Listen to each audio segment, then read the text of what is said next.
செய்திகளுக்கு அப்பால் நிகழ்ச்சியில் மீண்டும் உங்களை சந்திப்பதில் மகிழ்ச்சி. வணக்கம்.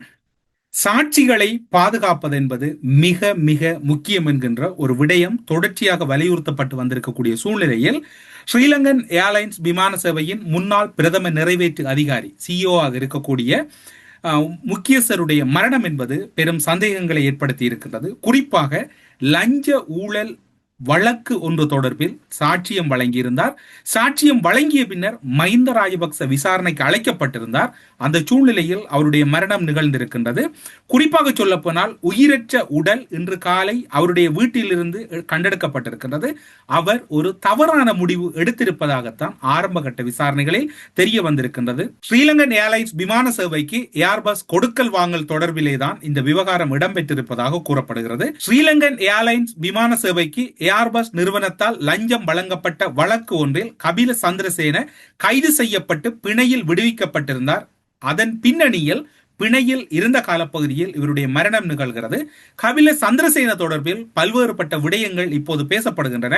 கைது செய்யப்பட்ட போது லஞ்ச பணம் மஹிந்த ராஜபக்ச உள்ளிட்ட சில முக்கியஸ்தர்களுக்கு பகிர்ந்து கொடுத்ததாக அவர் வாக்குமூலம் வழங்கியிருந்தார்.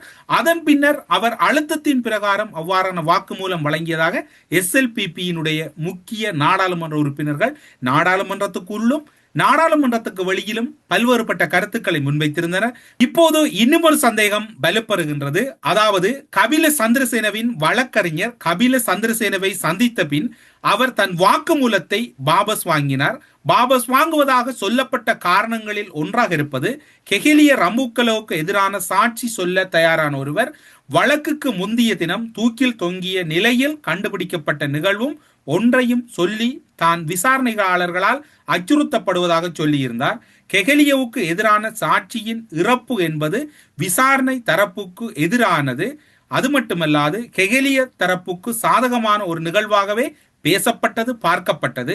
அப்படி என்றால் விசாரணைக்கு எதிரான தரப்பு ஒன்றுதான் அச்சுறுத்தியதா என்பதும் அங்கு பயன்படுத்தப்பட்ட அச்சுறுத்தல்களின் குறித்த சம்பவம் சொல்லப்படுகிறதா என்கின்ற சந்தேகமும் இருக்கின்றது. கெஹலிய ரம்புக்கொலு விவகாரம், இப்போது ஏர்பஸ் கொடுக்கல் வாங்கலிலே இடம்பெற்ற விவகாரம், இந்த இரண்டையும் பார்க்கின்ற போது அரசு சாட்சிகளை பாதுகாப்பதில் ஒரு மெத்தன போக்கோடு நடந்து கொள்ளுகிறதா என்கின்ற சந்தேகம் பரவலாக எழுகின்றது. இதற்கு என்ன பதிலை சொல்ல போகிறது அரசு, இதற்கு என்ன காரணம் இருக்கின்றது என்கின்ற சந்தேகங்கள் வலுப்பெறுகின்றது. அது மட்டுமில்லாது இப்போது இன்னும் ஒரு விடயம் கூறப்படுகிறது. கபில சந்திரசேனவின் பிணை கையொப்பம் இட்டவர்களுள் 2 பேர் கபில சந்திரசேனவருடன் எந்த தொடர்பும் இல்லாதவர்கள். பொதுவாகவே அந்த பிணை விவகாரங்களிலே கொழும்பு பகுதியிலோ அல்லது சில முக்கியமான இடங்களிலோ அந்த பணத்தை கொடுத்தால் பிணை வழங்குகின்ற போது அதற்கு ஒப்பமிடுகின்ற ஒரு போக்கு இருக்கின்றது. 17,000 ரூபாய் பணம் வழங்கப்பட்டு அவர்களை பிணையாளர்களாக நிறுத்தப்பட்டார் என்றும் கண்டுபிடிக்கப்பட்டு நேற்று நீதிமன்றத்தில் மனு கொடுக்கப்பட்டது. பிணை நிபந்தனைகளை மீறியதால் மீண்டும் கபில சந்திரசேனவை கைது செய்து வழக்கு முடியும் வரை தடுப்பு காவலில் வைக்கும்படி நீதிமன்றத்தினுடைய கடுமையான உத்தரவு ஒன்று பிறப்பிக்கப்பட்டிருந்தது. இன்று காலை அவர் உடலமாக மீட்கப்பட்டிருக்கின்றார். பெரும் அதிர்ச்சியாக இருக்கின்றது. என்ன இடம்பெறுகிறது என்று தெரியாமல் இருக்கின்றது.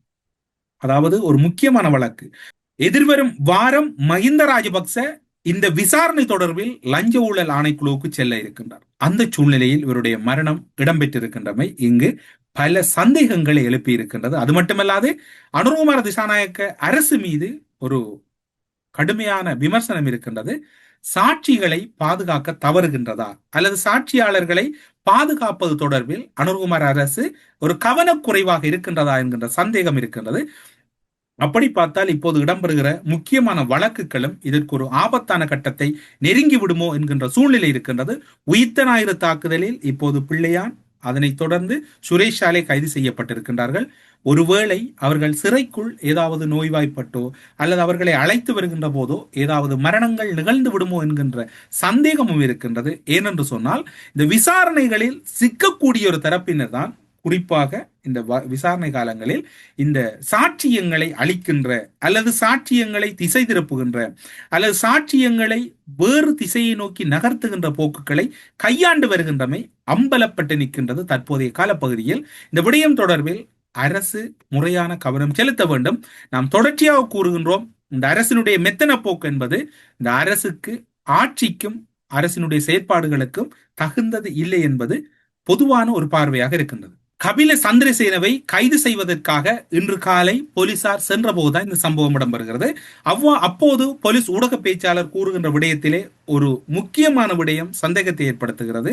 அவர் கூறுகின்ற போது உயிரற்ற உடல் கண்டுபிடிக்கப்பட்டதாக உறுதிப்படுத்துகிறார். அவை ஒரு தவறான முடிவாக இருக்கலாம் என்று அவர் கருதுகிறார். அது மட்டுமல்லாது நீதிமன்ற மருத்துவ அதிகாரி உடலை பரிசோதித்து இருப்பதாகவும் மரணத்தின் உண்மையான காரணத்தை கண்டறிய விசாரணை ஆரம்பிக்கப்பட்டுள்ளதாக கூறுகிறார். இன்றைய தினம் அவர் கூறுவதில் இதுதான் மிக முக்கியமான, இன்றைய தினம் அவரை கைது செய்ய புறப்பட்ட விசேட போலீஸ் குழுவினர் அவரது இல்லத்துக்கு சென்ற போது அவர் அங்கு இருக்கவில்லை. தலைமறைவாகிவிட்டார் என்கின்ற சந்தேகத்தில் தொடர்ந்து தேடுதல் நடத்தி தேடுதல் நடவடிக்கையில் ஈடுபட்டு கொண்டிருந்த போதுதான் அதிகாரிகள் கூறினார்கள் கொள்ளுப்புட்டியில் உள்ள வேறொரு வீட்டில் அவரது உடல் இருப்பதாக. அதாவது அவர் அந்த பிழையான சாட்சிகளை நீதிமன்றத்துக்கு நகர்த்தினார் என்ற குற்றச்சாட்டிலும் அவருடைய மேலதிகமான விசாரணைகளுக்காகவும் போலீசார் அவரை கைது செய்ய முற்பட்ட விடயம் யாருக்கு தெரிந்திருக்கிறது? அந்த எதிர்த்தரப்புக்கு தெரிந்திருக்கின்றது. இந்த கொடுக்கல் வாங்கல் லஞ்ச விவகாரங்களில் இப்போது 6 விசாரணைக்கு அழைக்கப்பட்டிருக்கிறார் மஹிந்த ராஜபக்ச. எனவே இப்போது நேரடியாக நாங்கள் இதற்கு சாட்சி இல்லை. ஆனால் ஒரு மஹிந்த ராஜபக்ச விசாரணைக்கு அழைக்கப்பட்டிருக்கின்ற போது மஹிந்த ராஜபக்ச மீது குற்றச்சாட்டுக்களை முன்வைத்து நான் மஹிந்த ராஜபக்சவுக்கு தான் பணங்களை வழங்கினேன் என்ற ஒரு சிஇஓ அதிகாரி, அதாவது முதன்மை அதிகாரி தவறான முடிவெடுத்து மரணிக்கின்றார் என்றால் இங்கு ஒரு பெரும் குழப்பம் அல்ல. நேரடியாகவே உடனடியாகவே மஹிந்த ராஜபக்ச வருகின்ற கிழமை விசாரணைக்கு அழைப்பதற்கு முன்னர் மஹிந்த ராஜபக்சவிடம் இந்த மரணம் தொடர்பில் விசாரணைகளை போலீசார் மேற்கொள்ள வேண்டும். இப்போது பார்க்க போனால் ஒரு விடயம் திட்ட தெளிவாக தெரிகிறது. அனுபவம் இல்லாத குற்றத்தடுப்பு புலனாய்வு பிரிவினர், அனுபவம் இல்லாத விசாரணை அதிகாரிகள், அனுபவம் இல்லாத விசாரணை பொறிமுறை, அடுத்து அசண்டையினமான அரச இயந்திரத்தின் முறையற்ற செயற்பாடுகள் தான் இப்படியான நிலைமைகளுக்கு காரணமாக இருக்கின்றது. குறித்த அதிகாரிகளின் மரணத்தின் பின்னர் மஹிந்த ராஜபக்சவின் வீட்டுக்காவல் சென்று அவரிடம் வாக்குமூலம் பெற்றிருக்க வேண்டும். நீங்கள் எப்போது இறுதியாக கதைத்தீர்கள், ஏதாவது உங்களுக்கும் இவருக்கும் இடையில் உரையாடல் இருந்ததா என்று அவருடைய கைத்தொலைபேசி கைப்பற்றி இருக்க வேண்டும். இது என்ன இடம்பெற்றாலும் ஒன்றும் இந்த அரசு கூறுவதாக இல்லை என்பதுதான் இப்போது இருக்கக்கூடிய பெரும் குற்றச்சாட்டாக இருக்கிறது. வேறொரு வீட்டில் தான் அவருடைய உடல் கிடைக்கப்படுகிறது. ஏர்பஸ் லஞ்ச வழக்கு இலங்கையின் மிகவும் பேசப்பட்ட மிக மிக பிரதானமான ஊழலாக இருக்கிறது. 2013ஆம் ஆண்டு இலங்கையின் விமான சேவைகளுக்காக 230 கோடி அமெரிக்க டாலர்கள் மதிப்பிலான 10 ஏர்பஸ் விமானங்களை கொள்முதல் செய்ய மோசடி ஒப்பந்தத்துக்காக கபில சந்திரசேன முதன்மை குற்றவாளியாக பெயரிடப்பட்டு ஒரு மிக பிரதானமான வழக்கு, இலங்கையிலே கூறப்பட்ட மிக பிரதானமான வழக்கு. அந்த வழக்கு எடுக்கப்படுவதற்கும் இப்போது விசாரணைகளுக்காக அவர் பணம் வழங்கி ஒருவர் அழைக்கப்பட்ட போதுதான் இந்த மரணம் நிகழ்ந்திருக்கின்றது. இந்த விடயம் இவ்வாறான ஒரு சம்பவம் இன்று வடக்கு கிழக்கு பகுதியில் இடம்பெற்றிருந்தால் அல்லது இப்படியான ஒரு கொடுக்கல் வாங்கலில் ஒரு தமிழர் தொடர்புபட்டிருக்கிறார் என்றால் எப்படி இந்த அரசு கையாண்டிருக்கும்? இப்போது நீங்கள் ஒரு விடயத்தை பாருங்கள், திருடர்களுக்கும் இந்த அரசு ஒத்துழைப்பாகத்தான் இருக்கின்றது. இந்த விசாரணை பொறிமுறையே பிழை. கெகலிய ரம்புக்கொலையின் விவகாரத்திலே தொடர்பான ஒரு அதிகாரி மரணிக்கின்றார்.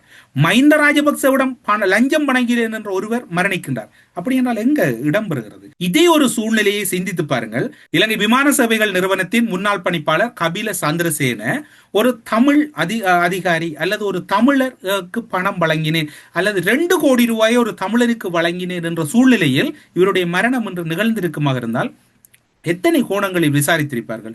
எத்தனை வாகனங்கள் அந்த குறித்த தமிழரின் வீட்டுக்கு சென்றிருக்கும்? அல்லது எத்தனை வாகனங்கள் அந்த தமிழர் தொடர்பில் என்று ஊடகங்களில் பேசியிருக்கும்? அல்ல, பேசவில்லை. கெஹ்லி ரம்புக்கொலையோட விவகாரத்தில் மூடப்பட்டது. ராஜபக்ச வருகின்ற கிழமை அழைக்கப்பட்டிருக்கிறார். இந்த கிழமை அவருடைய மரணம் நிகழ்கிறது. விசாரணைகள் திருப்திகரமாக இல்லை. எனவே இந்த அரசு ஒரு கையாளாகத்தனத்தில் தான் இந்த விசாரணைகளை செய்து கொண்டிருக்கின்றது. உயிர்த்த ஞாயிறு தாக்குதலும் நீத்து போவதற்கு தான் வாய்ப்பு இருக்கின்றது. ஏனென்று சொன்னால் இந்த பிழைகள் அல்லது இந்த முரணான செயற்பாடுகளோடு ஈடுபட்ட ராஜபக்ச தரப்பினர் ஆட்சிகளை கலைப்பதிலும் சாட்சிகளை குலைப்பதிலும் இந்த விசாரணைகளை திசை திருப்புவதிலும் கைதேர்ந்தவர்களாக இருக்கின்றார்கள். இதற்கு இலங்கை அரசில் இருக்கக்கூடிய ஒரு முக்கியமான ஒரு புள்ளி தொடர்புபட்டிருப்பது இப்போது பார்க்கின்ற போது திட்ட தெளிவாக தெரிகின்றது. ஒவ்வொரு சம்பவங்களும் சாட்சியம் இல்லாமல் இடம்பெறுகிறது. அல்லது இந்த இவர்கள் தவறான முடிவு அல்லது தற்கொலை முடிவு எடுக்கின்ற போது ஏதோ ஒரு மிரட்டல் இடம்பெற்றிருக்கின்றது அல்லது ஏதோ ஒரு சம்பவம் அவர்களுக்கு அங்கு பின்னணியிலே வைக்கப்பட்டிருக்கின்றது. அதே ஒரு சூழ்நிலை தான் நிதியமைச்சினுடைய அலுவலகத்திலே ஒரு முதன்மை அதிகாரியினுடைய மரணத்திலும் சந்தேகம் இருக்கிறது. இவ்வாறு பார்க்கின்ற போது இப்போது இந்த அரசு விழித்துக் கொள்ள வேண்டும். விழித்துக் கொள்ளாது விட்டால் இந்த விவகாரம் ஒரு கைமீறிய நிலையில் ஒரு பெரும் ஆபத்துக்களைத்தான் எதிர்கொள்ள வேண்டிய சூழ்நிலையாக இருக்கலாம் என்று எல்லோரும் சந்தேகிக்கின்றார்கள். வரலாற்றில் இடம்பெற்றிருக்கக்கூடிய ஒரு முக்கியமான சம்பவமாகவும் இது பதிவாகிறது. குறிப்பாக மஹிந்த ராஜபக்சவுக்கு எதிராக நேரடி சாட்சிகள் நீதிமன்றத்தில் வாக்குமூலங்களாக வழங்கப்பட்டது இதுவேதான் முதல் முறையாக இருக்கின்றது. இதுதான் முதல் சந்தர்ப்பமாகவும் பதிவாகின்றது. கைது செய்யப்பட்டு சிறையில் அடைக்கப்பட்டிருந்த கபிலவுக்கு இம்மாதம் 5ஆம் தேதி பிணை வழங்கியதும் குறிப்பிடத்தக்கது. 5ஆம் தேதி வரை அவர் சிறையில் இருக்கிறார். 5ஆம் தேதி தான் அவருக்கு பிணை வழங்கப்படுகிறது. லஞ்ச விசாரணை ஆணைக்குழு நீதிமன்றத்தில் தாக்கல் செய்த மனுவில் கபிலவுக்கு பிணையாளர்களாக முன்னிலையானவர்கள் உண்மையில் சந்திரசேனவுடன் எந்த விதமான தொடர்பு இல்லாதவர்கள் என்றால் அவரை பிணையில் எடுப்பதற்கு யாரோ ஒரு சக்தி தயாராக இருந்திருக்கின்றார்கள். சந்திரசேனவை பொறுத்தவரையில் பிணையில் வெளியில் வர வேண்டும். அவரை யாராவது பிணை எடுத்தால் பரவாயில்லை என்பதுதான் அவருடைய நிலைப்பாடாக இருக்கின்றது. பிணையை வழங்குகின்ற போது அவர் இவருக்கு தெரிந்தவர்கள் என்று கூறப்பட்டிருப்பதற்கு வாய்ப்பு இருக்கின்றது.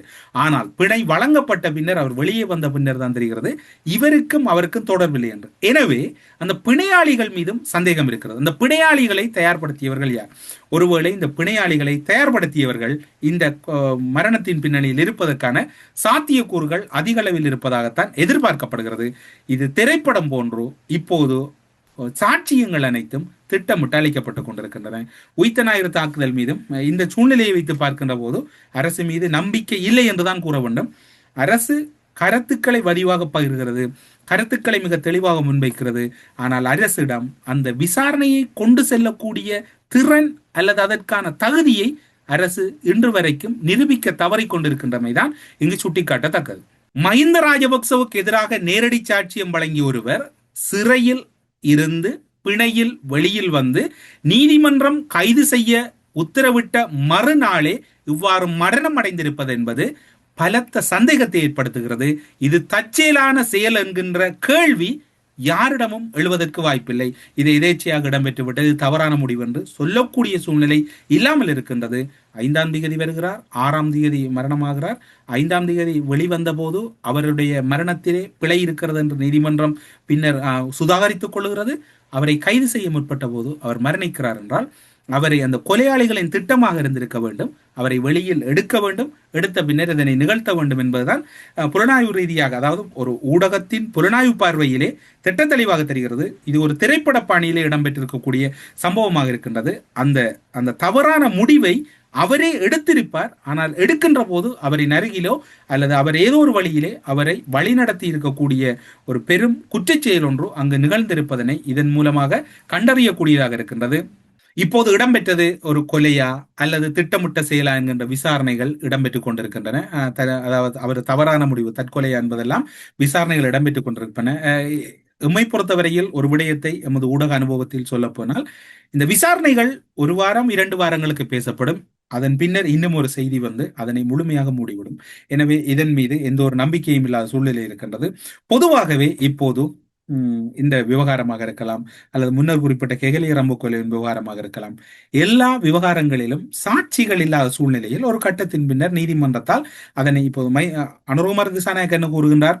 நீதிமன்றம் தன்னுடைய கடமைகளை செய்து கொண்டிருக்கிறது. நீதிமன்றம் ஒரு கட்டத்தின் பின்னர் சாட்சி இல்லாவிட்டால் எவ்வாறு அதனை முன்கொண்டு செல்வது? எனவே நீதிமன்றமும் ஒரு கட்டத்தின் பின்னர் அதனை நகர்த்த முடியாத அளவுக்கு இந்த குற்றவாளிகள் தங்களை தயார்படுத்திக் கொள்கிறார்கள். அந்த குற்றவாளிகளை கையாளக்கூடிய நிலையில் அனுர அரசு இருக்கின்றதா என்கின்ற சந்தேகம் பரவலாக எழுகிறது. வரலாற்று முக்கியத்துவம் வாய்ந்த ஒரு சம்பவம் நிகழ்ந்திருக்கிறது. அது ஒரு நொடி பொழுதிலேயே, அதாவது குறிப்பாக சொல்ல போனால் ஒரு 24 மணி நேரங்கள் அல்லது 48 மணி நேர இடைவெளியிலே அந்த நிலைமை தலைகளாக மாற்றப்படுகிறது என்றால் இன்றும் இலங்கையில் சக்தி வாய்ந்த தரப்பாக யார் இருக்கின்றது? கொலையாளிகளும் திருடர்களும் தான் இலங்கையின் சக்தி வாய்ந்த ஒரு கட்டமைப்பாக இருக்கின்றார்களே ஒழிய அரசிடம் இருக்கக்கூடிய பாதுகாப்பு மற்றும் இன்னொரு விடயங்கள் எல்லாம் ஒரு பொருட்டாக இல்லை. அப்படி இல்லை என்றால் அரசுடன் இருக்கக்கூடிய இராணுவ அதிகாரிகள் அல்லது புலனாய்வு அதிகாரிகள் மீதுதான் சந்தேகம் இருக்கின்றது. இந்த விடயங்களை கையாளுவதற்கு எதிர்கட்சியை பொறுத்தவரையில் சொல்லப்போனால் அவர்கள் இந்த விடயங்களில் மிகவும் எதிர்க்கட்சியை பொறுத்தவரையில் சொல்லப்போனால் அவர்கள் இந்த விடயங்களிலே செய்து சிக்கிக் கொள்வதற்கு விரும்ப மாட்டார். ஏனென்றால் அவர்கள் மீது பல சுமைகள் இருக்கின்றது.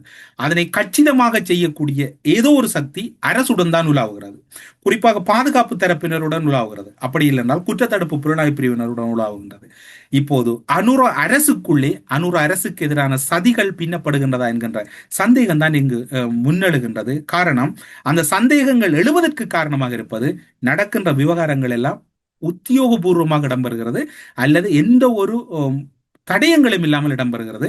இந்த தடயங்கள் இல்லாமல் இடம்பெறுகிறது என்றால் இதில் ஆரோ ஒரு முக்கியமான சக்தி அல்லது ஒரு பெரும் நிபுணத்துவம் பெற்ற ஒரு அணி இதன் பின்னணியில் இருக்கின்றது. அந்த அணி அனுர அரசுக்குள் தான் இருக்கிறது. அனுர அரசால் அறிய முடியாமல் இருக்கிறது. அனுர அரசுக்கே இது ஆபத்தாக முடிய போகிறது. அவர்களுடைய திட்டமாக இருப்பது என்னவென்று சொன்னால், இலங்கையிலே ஒட்டுமொத்தத்திலே எல்லா விவகாரங்களையும் ஒரு உத்தியோகபூர்வமான முறையிலே முடக்குவது, விசாரணைகளை அளிப்பது, உயிர்த்தனாயிர தாக்குதல் இப்போது பிள்ளையானாக இருக்கலாம் அல்லது சுரேஷாலவாக இருக்கலாம், அழைத்து வருகின்ற போது பேருந்துக்குள்ளே ஏதாவது ஒரு அசம்பாவிதம் இடம்பெறுவதற்கும் வாய்ப்பு இருக்கின்றது. எனவே இலங்கையில் நடைபெறுகின்ற விசாரணைகள் எதிலுமே எம்மை பொறுத்தவரையில் நம்பிக்கையில்லை. அரசு இடம் இருக்கக்கூடிய பலவீனம் தான் இதற்கு பிரதான காரணம் என்று கூறி செய்திகளுக்கு அப்பால் நிகழ்ச்சியிலிருந்து விடைபெற்றுக் கொள்கிறோம். நன்றி, வணக்கம்.